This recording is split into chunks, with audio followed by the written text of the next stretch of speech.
Okay, so we're live with 52 weeks of AWS. I'm continuing to cover the AWS machine learning certification. Last week, we were able to cover half of the pipelines documentation, but there was so much material, I couldn't fit it in 30 minutes. So I'm going to go for part two. And this is really an important topic. Excited to get in and get started with this. So what I'm going to do is I'm going to get right into it and share my screen here. Here we go. And let's proceed and dive right into this. So, in a nutshell, in fact, let me just change one thing though, real quick, which is before I get started.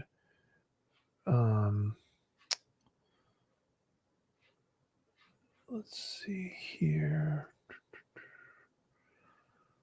Presenter view. Here we go. Yeah, let me just change this one more time and set up a screen share. We'll do that. Here we go. Okay, so we're back here and we're going to plan for missing values as really the last place that I left off. And I'm going to talk a little bit more about this topic and get into the weeds a little bit about it. But really, in a nutshell here, when you're dealing with missing values, you'll see this with pandas a lot. One of the easier ways to deal with it is just drop all of the missing values. Now, there's some downsides to this because if you do use this approach, for example, that you could potentially get rid of a lot of data. So maybe you want to do it at a more granular level. So you could only drop values on, let's say, a particular column that had missing values. That's one approach to do it. You could also drop maybe a subset of the data as well. So there's some approaches to potentially doing it in a less dramatic way, especially if you're not getting the accuracy that you want. Another way that you can handle missing values is to impute the missing value. So first you figure out why there's missing data, and then you would impute that missing data with univariate or multivariate. So basically adding data for a single row of missing data, that would be univariate. For multivariate, it would be adding data for multiple rows of missing data. So in the case of this example here, I would say from scikit-learn.preprocessing import imputer. So you'll see this with the scikit-learn library. Obviously, it won't work on big data, but for smaller data sets, the preprocessing, you could go in here, just import it, import NumPy as NP, make an array, and then go ahead and build out a strategy. For example, a mean strategy, right? So take the average and then put that average anytime you find there's a missing value, and then fit it and then transform the data. So a pretty reasonable strategy as well to attempt when you're looking through missing values. Now, outliers are a really interesting problem that happens in data science, and in fact, this is really the one of the bigger issues of our time, right? Where I think an outlier on one hand does provide the whole picture, right? Like you can see things here like, hey, what's going on? Like, why is it that the majority of items are in this one region? Like in the case of a traditional linear relationship, you'll see all of the points, the XY coordinates are kind of clustered in a pattern. But then when you see an outlier, it's like, well, what's going on? Now, if you're a conspiracy theorist, you'll do the opposite of data science, right? And that's really what a conspiracy theory is. It's taking the outlier and throwing away all of the data and only making predictions based on an outlier. So in a sense, anytime you hear about any kind of a conspiracy theory, it's anti-data science, right? I think that's the best way to think about it. Now, it doesn't mean that there's not something interesting going on. And it could be that maybe there's a data collection error, or there is a new population maybe that you want to look at. But it is important to be, first aware of it, but then figure out how you want to deal with it. the thing you definitely don't want to do is throw away all the good data and only look at the outlier and potentially, create predictions based on that. Now, in terms of finding outliers, there are some really neat tools that allow you to find them. For example, a box plot, so you can show the variation and the distance from the mean. And so, box plots are one of the premier tools really for dealing with outliers. A scatter plot as well is a really good tool to show outliers. For example, the relationship between alcohol and sulfates in a collection of wine, right? You'll see these outliers. So what do you do in a nutshell? So one, you could delete the outlier. So if the outlier is based on artificial error, right? So again, if it's a data collection error, there was a human that created a bad entry into a database, like you don't want that, right? That's something you want to actually remove. You could transform the outlier. So another thing you could do is reduce the variation that the extreme outlier causes and the influence on the data set. So you could do some kind of a transformation, like logarithmic transformation, for example. The other thing you could do is you could impute a new value for the outlier. So maybe the mean of the feature, for example, and impute the value to replace that outlier value. So there are some different ways, and it's a nuance, right? It really depends on the data set. That's why you need domain experts. You need also statistics experts. These are some of the things that make data science difficult. So for feature selection, there are a few different ways to consider dealing with feature selection. I mean, one of the ways that you could deal with feature selection is to use statistical methods. For example, you could go through here and figure out the appropriate features based on, things like correlation with the target. This is a very common way to do it. This is why you see correlation heat maps. You can do a wrapper method as well. And this would be measure the usefulness of a subset of the features by training a model on it and then figuring out how successful it is. The filter methods are typically faster and cheaper than wrapper because you don't have to train the model over and over and over again. But wrappers are best at finding the subset of the features with a risk of overfitting compared to using subsets of features from filter methods. And embedded methods are algorithm specific, and maybe they use both of those techniques. So filter method is a proxy for using an actual model's performance, and they're able to compute and capture the usefulness of the feature set. So a good example would be Pearson correlation coefficient. This would measure the statistical relationship or association between two continuous variables. There's also LDA, or linear discrimination analysis. You would use this to find separate classes. There's analysis of variance, or ANOVA, and you could figure out the differences between groups of means in a sample.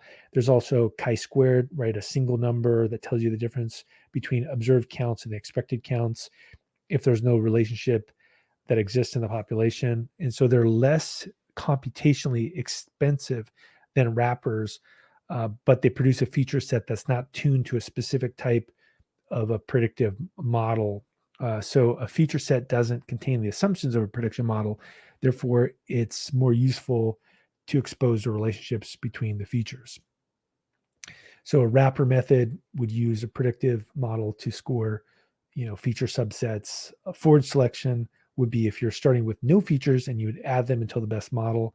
A backwards would be starting with all the features, drop them one at a time, and select the best model. So really, there's a couple different approaches when you're going through and you're figuring out this wrapper method.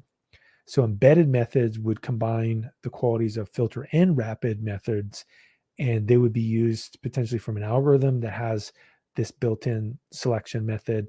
Some of the most popular examples are lasso and ridge regression, which have a way of penalizing functions to reduce overfitting. So if you were, for example, dealing with a data set with a lot of outliers, potentially this is one of the ways that you could deal with it.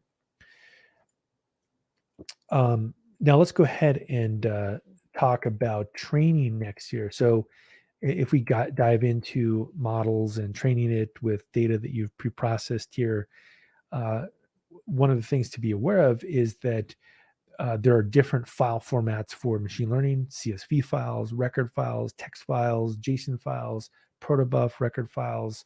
There's a lot of these kinds of files, and so it's important to know what file format you're dealing with.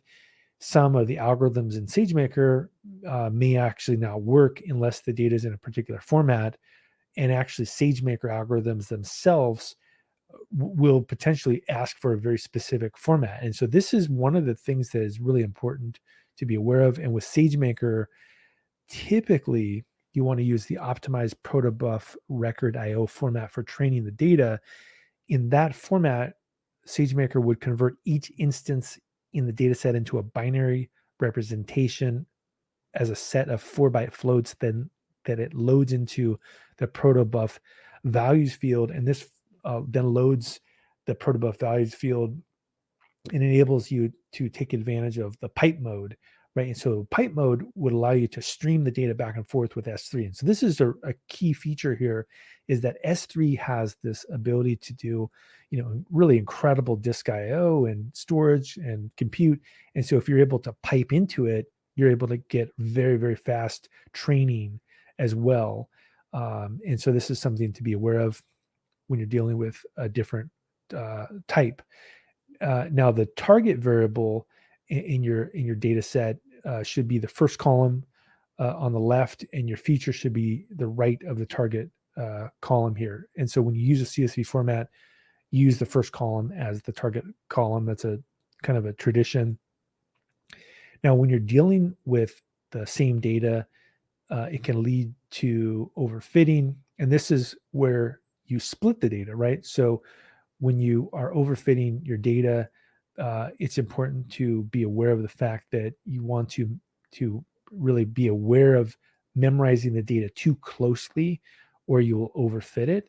And so you want to have a training that is able to generalize to new sets of data. Really, that's the idea here between splitting the data.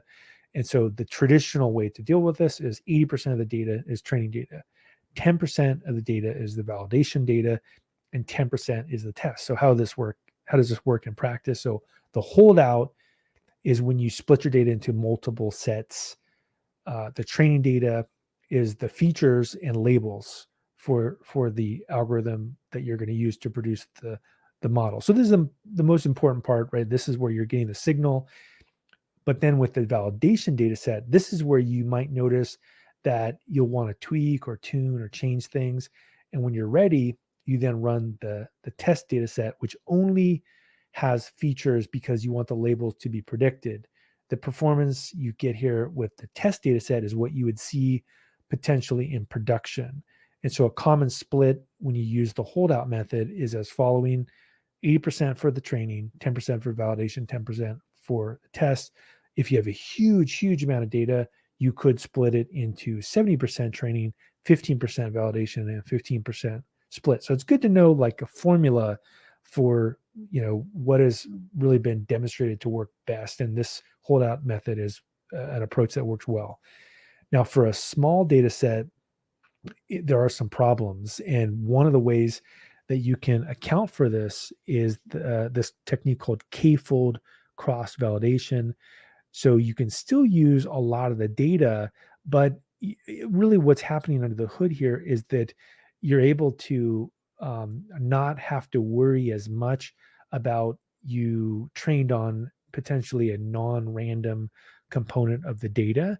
And so in this case, because you're sampling many different subsets of the data, you don't have to worry about, oh, I just happened to train on like a part of the data that wasn't necessarily as generalizable as a random sampling of the data, right? So this is what my intuition behind why you want to use cross-fold validation is. It really makes a truer random sampling of the data because you're taking many different samples of the data and then applying the training across this. So one of the things to be aware of is one of the problems with splitting your data is that if the data is in a specific order, it can lead to biases in the model. And so this is, again, why randomizing your data set before splitting typically is sufficient, and many libraries will let you do that. But with a smaller set, you may want to use something called stratified sampling to ensure that the training and test sets have an appropriate number of percentage of samples of each target class as the complete set. And so you can do this with scikit-learn. You could say from scikit-learn.model selection import train test split, and go ahead and select the stratify. And so this is where things can get into some really nitpicky weeds here. And it is important to kind of know what's happening underneath the hood when you're training a model. So when you do get to the point where you're training a model with SageMaker, SageMaker has ML algorithms that are optimized for speed, scale, and accuracy. They've got built-in algorithms, SageMaker frameworks, also custom frameworks, and the marketplace. A few things to be aware of is that you can interact with SageMaker in the console, the CLI, Python Notebook, Python SDK. It also deals with frameworks like Apache MXNet, TensorFlow, PyTorch, Chainer, and also custom frameworks as well can be used. So what are some of the built-in algorithms? And why would you want to use them? I think one of the big things to be aware of is that they're optimized for high performance and they're scalable. And I think this is really the advantage of something like SageMaker, is that they're built for doing huge distributed training on data sets for classification.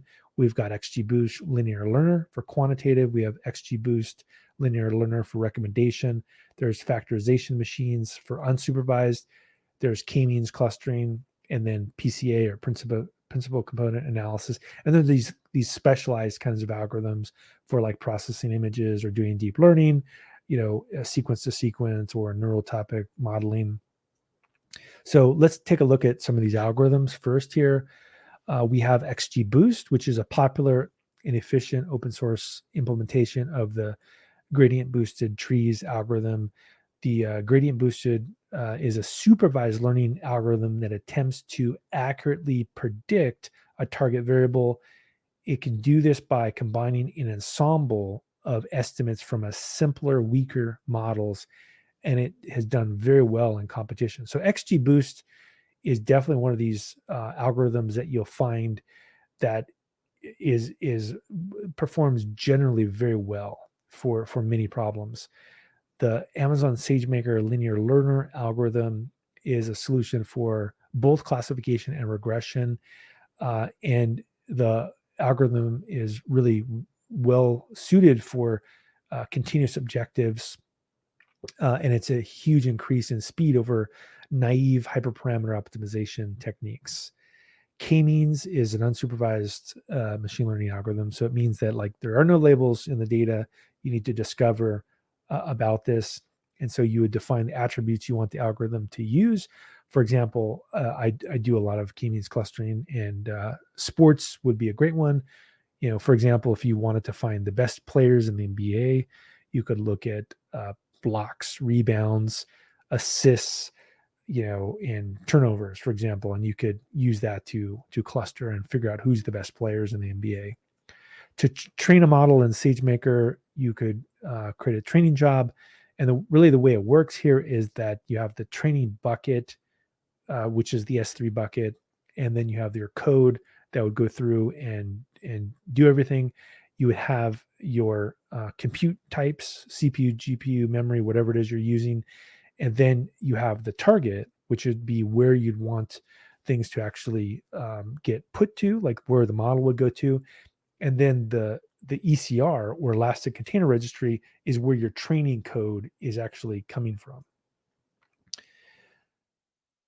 Okay, let's talk about hosting and using a model with SageMaker. So one of the things that is important to be aware of with SageMaker is that there's this life cycle, right? There's training a model, tuning a model, testing a model.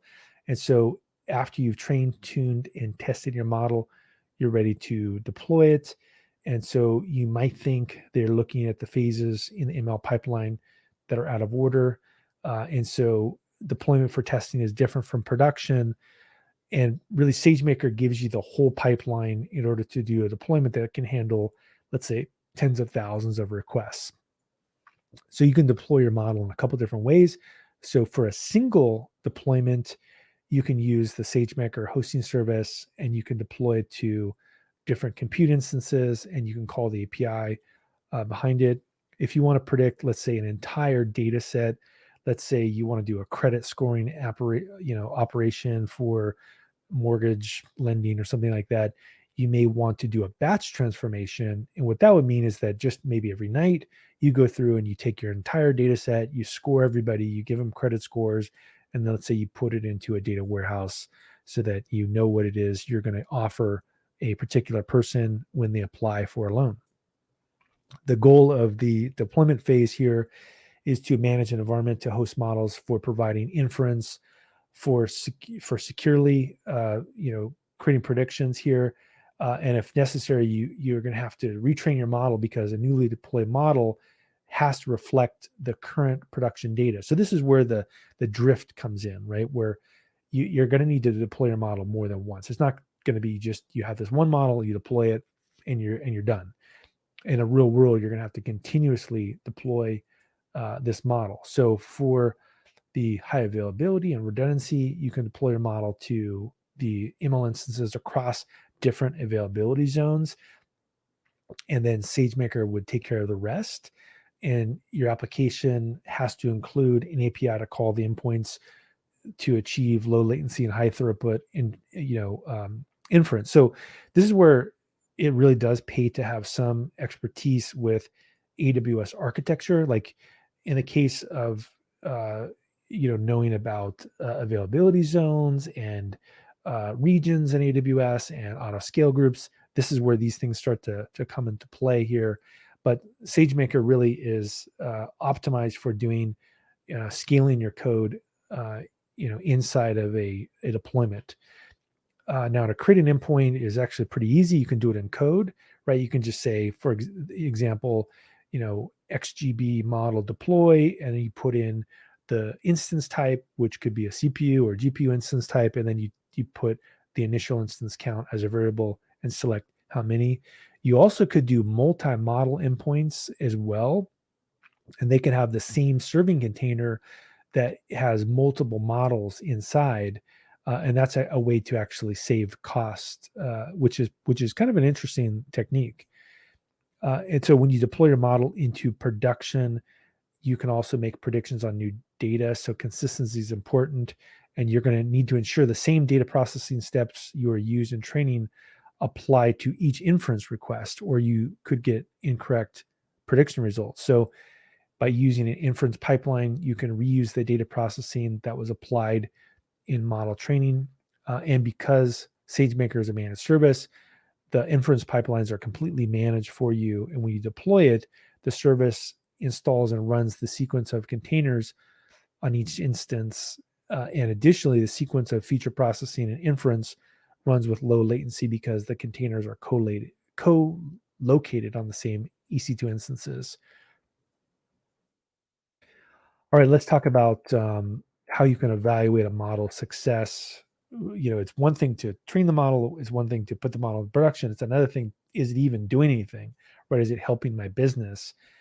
So after you train and tune your models and decide which model is the best for production, you're going to need to evaluate your model. Because these feature instances have unknown target values, you're going to have to figure out how to perform on data for which you know the target answer, and then use that as a proxy for future performance. And this is why you want to hold out a sample of the data for testing purposes. And so what would be your success metric? For example, is your business problem that you want to predict fraudulent credit card transactions? That becomes a model metric. And then you have to actually tie that back to the real world, right? Am I actually reducing the fraud claims? If I'm not, then my model is basically not working, right? Like you can have the best deployment, you can have the best model metric, but ultimately it's got to map to the real world. And I think we're seeing this quite a bit in terms of companies that are doing machine learning, is they want to make sure that they've actually got this solved. And so let's go ahead and take a look at how this would work. So let's take a specific example here. If you have a simple recognition model that labels something as a cat or not a cat, after the model is trained, you can use the test data that you had to perform a prediction, and this will help you evaluate it, right? So you would go through and you would do a prediction, and you would create a confusion matrix that shows like my accuracy of whether it's able to successfully test whether or predict whether something is a cat or not a cat, and when did it get confused. So in a confusion matrix, there's a few things that, and this always does confuse me, is there's the terminology is can just kind of wrap my head around, is there's the true positive, right? This is predicting a cat and it was a cat. There's a TP. There's a false positive, which is you predicted not a cat, but it was a cat. And then there's false negative, FN, which is predicting a cat and it wasn't not a cat. And then there's true negative. It predicted not a cat and it was not a cat. And this is also domain specific, right? In some cases, it doesn't matter as much about one of these metrics, but in some cases, it's really important to be accurate. So a good example would be COVID testing, right? When it first was a pandemic, you don't want to tell someone that they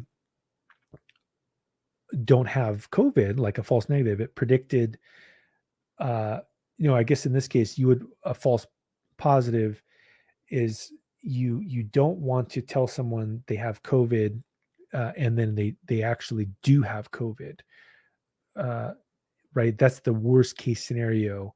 Would be a false negative, right? Is you basically say, oh, yep, you're good, but then it turns out you're not good, because then you could spread, right? So you would want to be very, very accurate in that particular test. But again, it's domain specific.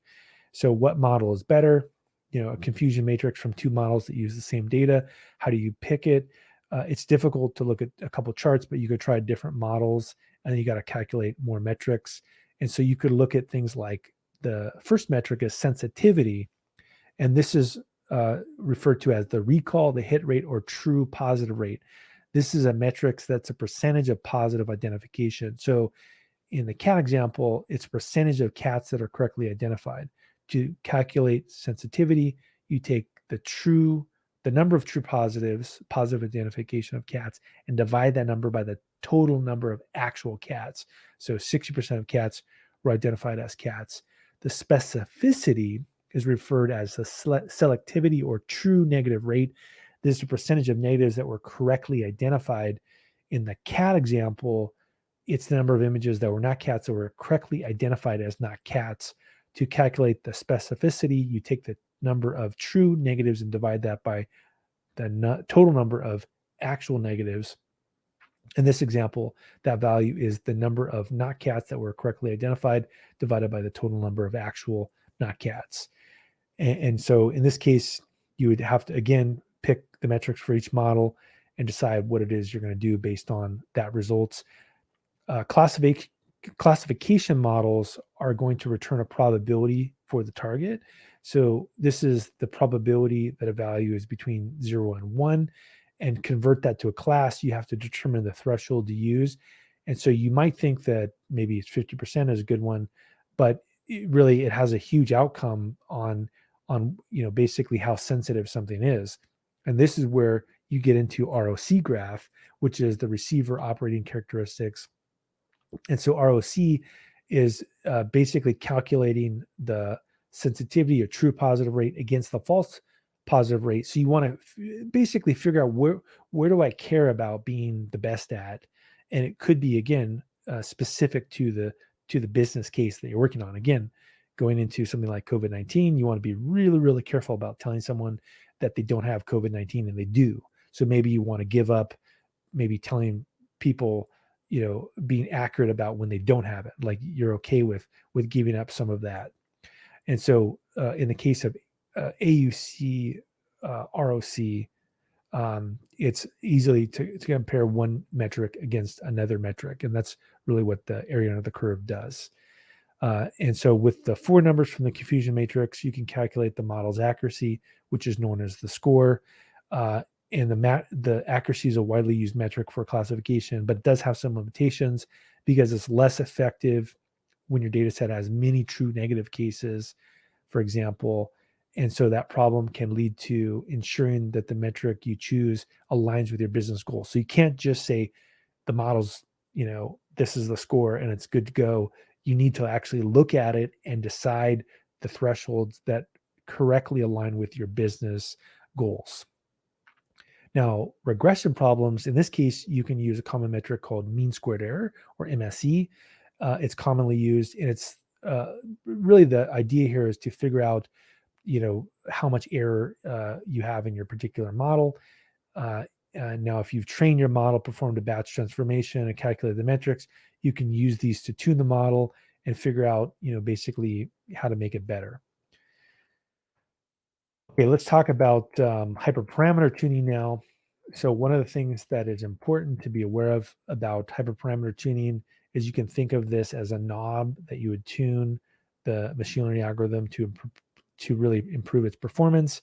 And so one of the ways that you can actually use hyperparameters is you can actually go through and figure out these different approaches.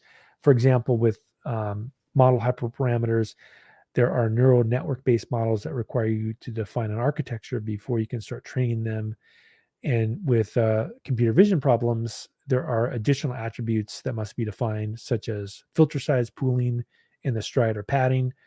The other is optimizer hyperparameters, and these are ways that you would learn on the data, and these could be optimizers like gradient descent, stochastic gradient descent, and these use momentum like Atom, or initialize the parameter weights using methods like Xavier initialization or He initialization. The third kind is data parameters, which relates to the attributes of the data itself. And these include things like data augmentation techniques like cropping or resizing for image. So how do you tune the hyperparameters? You could do it manually, right? And this would be like a Kaggle, Grandmaster or something like that. Or in my opinion, probably you don't want to do this. You actually just use a tool like SageMaker and you do automatic hyperparameter tuning. You set up a job, it goes through, you tell it what the metric would be in the case of, let's say, a Gaussian process regression to predict which hyperparameter values are most effective. You could use Bayesian optimization to balance exploring the hyperparameter space and the values. So really, basically, you can fill out optimization algorithms that pick the hyperparameters for you, which I think is, for most business problems, is the correct approach. So with automated hyperparameter tuning, you really don't care about it. You just want to get basically the best objective metric, and you don't care as much about the very specific hyperparameters you're tuning. But it is important to know that just because you can do it doesn't mean it will improve your model. So tuning doesn't always improve the model. So that could be a computational expense that you want to be careful about. So what are the best practices? A few different things. Limit the number of hyperparameters is one. The range of values for hyperparameters can significantly affect the success of optimization. If you have more hyperparameter tuning jobs concurrently, you can get a lot done, more work done quickly, but the tuning job improves only through a lot of experiments. So running one at a time might be the right way to go. And when you're training a job on multiple instances, the hyperparameter tuning takes the last metric. And so you should design robust distributed training jobs.